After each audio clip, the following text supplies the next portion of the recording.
Assalamualaikum warahmatullahi wabarakatuh. Selamat malam semua. Saya di sini ingin menepati janji karena beberapa hari yang lalu saya berjanji ingin menerangkan tentang tips-tips perempuan kalau akan sholat dalam keadaan keputihan.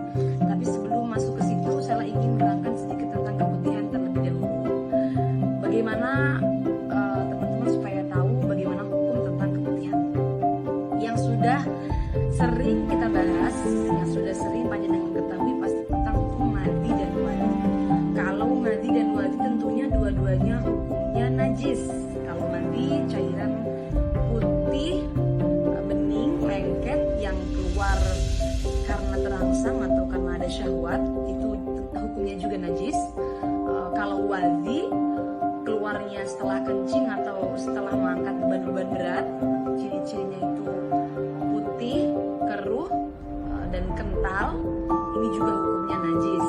Tapi perempuan tidak hanya mengeluarkan madi dan wadi saja, ada juga kadang-kadang tidak sedang setelah kencing, juga tidak dalam keadaan terangsang, tapi tetap mengeluarkan keputihan. Nah, ini dalam kitab-kitab disebut dengan rutubatul farji. Nah, untuk hukum rutubatul farji dalam nas Imam Syafi'i ada dua pendapat. Ada perkhilafan, ada yang menghukumi suci dan ada yang menghukumi najis. Untuk pendapat Imam Romli, bila mana keputihan keluar dari area zohir, anggota yang wajib dibasuh saat istinja, bercebok, maka hukumnya suci, tidak najis dan tidak membatalkan wudhu. Namun kalau keluar dari area batin, area yang tidak wajib disucikan saat istinja atau tidak nampak saat duduk jongkok, maka ini hukumnya najis dan tentunya membatalkan wudhu.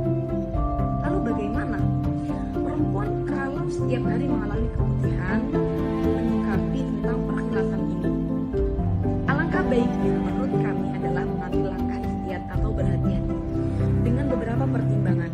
Perempuan mengeluarkan keputihan tidak hanya cairan bening saja, kadang bahkan berwarna kuning, keruh, atau bahkan ada yang terinfeksi bakteri sampai berwarna hijau.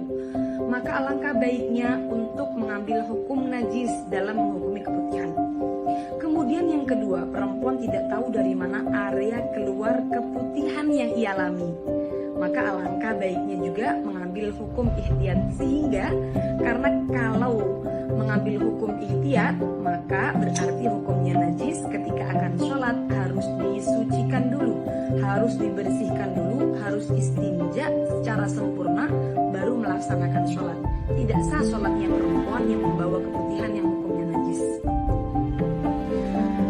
Lalu ada pertanyaan dari teman-teman yang banyak masuk adalah bagaimana menyikapi perempuan yang sering was-was. Saya keluar nggak ya?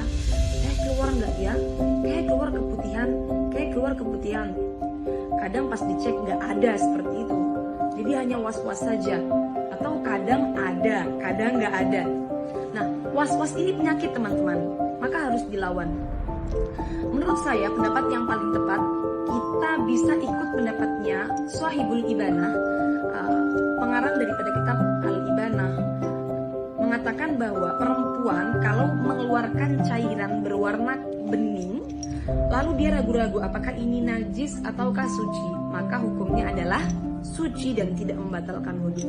Jadi mantapkan hati bahwa jangan-jangan yang keluar itu bukan keputihan bahkan, tapi sisa cairan istinja, sisa cairan cebok. Tentunya ini tidak membatalkan wudhu dan tidak najis hukumnya. Atau kita bisa ikut pendapat Shahibul Ibanah agar hatinya tenang, mantap bahwa itu bukan cairan najis. Nah, tapi kalau betul-betul terasa keluar keputihan, lalu dia ngecek dan ternyata yang keluar adalah cairan keruh ataupun kuning, tentunya hukumnya najis dan wudhunya batal, sehingga dia harus mengulangi wudhunya. Saran saya, bila was-was harus dilawan terlebih dulu karena was-was itu penyakit.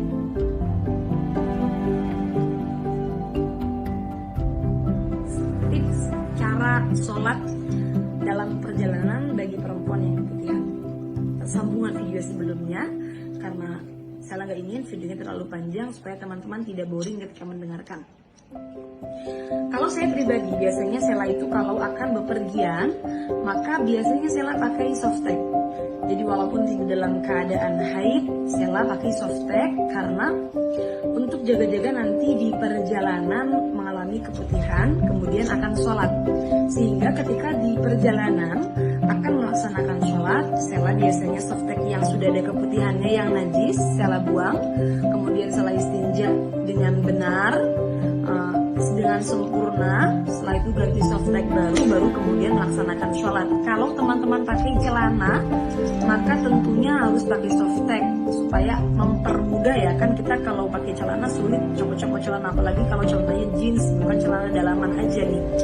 Maka alangkah baiknya ikutin tips ini, jadi pakai softtek, kemudian ketika akan sholat softtek yang sudah ada keputihannya yang najis dibuang, ganti softtek baru yang masih suci. Nah tapi kalau kepepet gimana? Kalau pas gak bawa softtek ya terpaksa. Kalau seperti itu maka copot celana dalam yang ada keputihannya, baru kemudian istinja, sholat tanpa menggunakan celana dalam. Karena kenapa? Tidak sah teman-teman, sholat itu menggunakan celana dalam yang ada keputihannya yang najis, tidak sah. Jadi terpaksa kita tanpa celana dalam sholatnya, kemudian setelah sholat kembali ke jeding lagi untuk pakai celana dalam yang tadi kalau tidak bawa ganti, seperti itu. Nah teman-teman bisa ikutin tips ini karena tips ini sering saya lakukan kalau dalam keadaan perjalanan. Saya pribadi adalah perempuan yang selalu mengalami setiap harinya mengalami keputihan ya, walaupun tidak lancar tapi kan sedikit-sedikit itu kan normal. Semoga bermanfaat. Assalamualaikum warahmatullahi wabarakatuh.